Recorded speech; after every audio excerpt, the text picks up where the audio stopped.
नमस्कार दोस्तों, स्वागत है आप सभी का अपने YouTube चैनल में।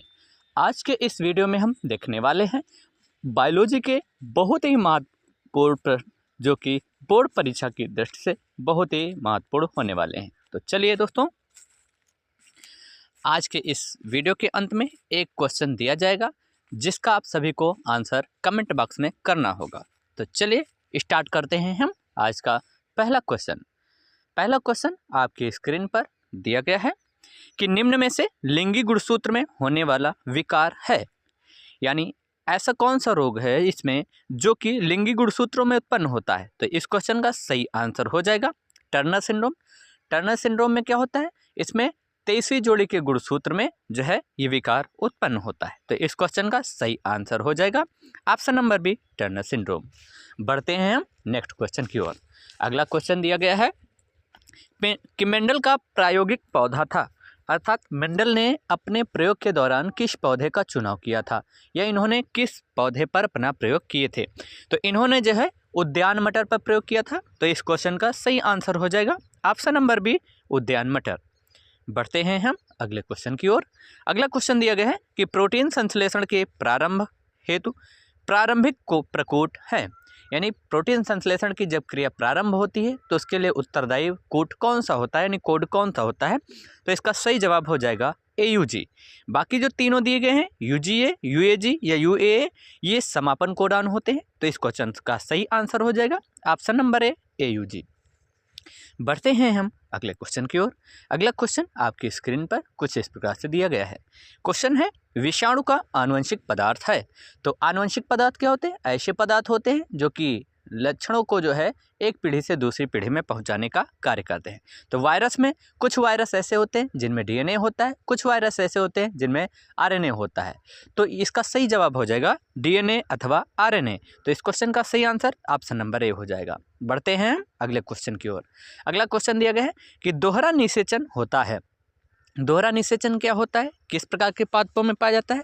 तो दोहरा निषेचन में क्या होता है, इसमें प्रथम निषेचन के बाद भ्रूण का निर्माण होता है तथा द्वितीय निषेचन के बाद भ्रूणपोष का निर्माण होता है, और ये जो है एंजियोस्पर्म यानी आवृतबीजी पादपों में पाया जाता है। तो इस क्वेश्चन का सही जवाब हो जाएगा ऑप्शन नंबर डी, एंजियोस्पर्म। अगर हम जिम्नोस्पर्म की बात करें तो इनके बीजों के ऊपर आवरण नहीं पाया जाता है, अतः इन्हें हम अनावृतबीजी पादप भी कहते हैं। तो एंजियोस्पर्म में ही फूल का निर्माण होता है। बढ़ते हैं अगले क्वेश्चन की ओर कि नर पक्षी होता है, यानी जैसे मनुष्य की अगर हम बात करें तो मनुष्य में जो होता है वो कैसा होता है, विषमयुग्मजीवी होता है, क्योंकि इसके जीन जो होते हैं XY होता है। जबकि जो नर पक्षी की अगर हम बात करें तो नर पक्षी का जो जीन होता है वो जेड होता है, अर्थात यह कैसा होता है, समयुग्मजीवी होता है। तो इस क्वेश्चन का सही आंसर हो जाएगा समयुग्मकी। अगर हम मादा पक्षी की बात करते हैं तो मादा पक्षी का पहला जीन Z तथा दूसरा W होता है, अतः वो कैसा हो जाएगा, विषम युग्मकी हो जाएगा। बढ़ते हैं हम अगले क्वेश्चन की ओर। अगला क्वेश्चन दिया गया है कि निम्नलिखित में से कौन सा एक आभासी फल है, नहीं है।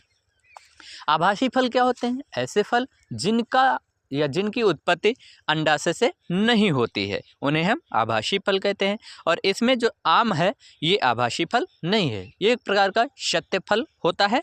तो इस क्वेश्चन का सही आंसर हो जाएगा ऑप्शन नंबर बी, आम। बढ़ते हैं हम अगले क्वेश्चन की ओर। विश्व जैव विविधता दिवस कब मनाया जाता है। तो जैव विविधता क्या है, कि यानी जितने भी प्राणी होते हैं एक जैसे नहीं दिखाई देते हैं, इसी को हम जैव विविधता कहते हैं। और ये जो है 22 मई को मनाया जाता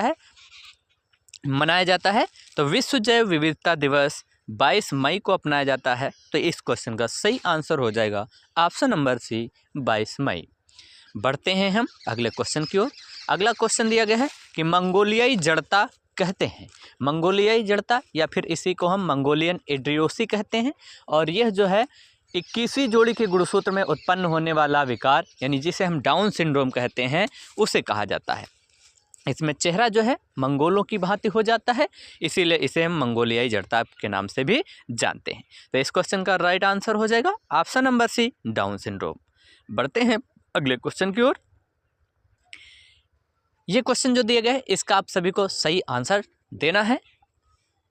क्वेश्चन दिया गया है कि फाइलेरिया रोग उत्पन्न होता है। फाइलेरिया रोग किसके द्वारा उत्पन्न होता है, इसका आपको सही आंसर देना है और इस क्वेश्चन का सही आंसर अगले आपको वीडियो में मिलेगा।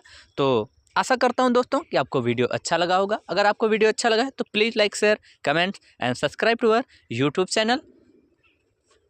साथ ही साथ जो लोग तैयारी कर रहे हैं वो अपने प्रश्नों का उत्तर साथ ही साथ कमेंट बॉक्स में देते रहें, ताकि जो है उनकी तैयारी और भी अच्छी तरीके से हो सके। धन्यवाद।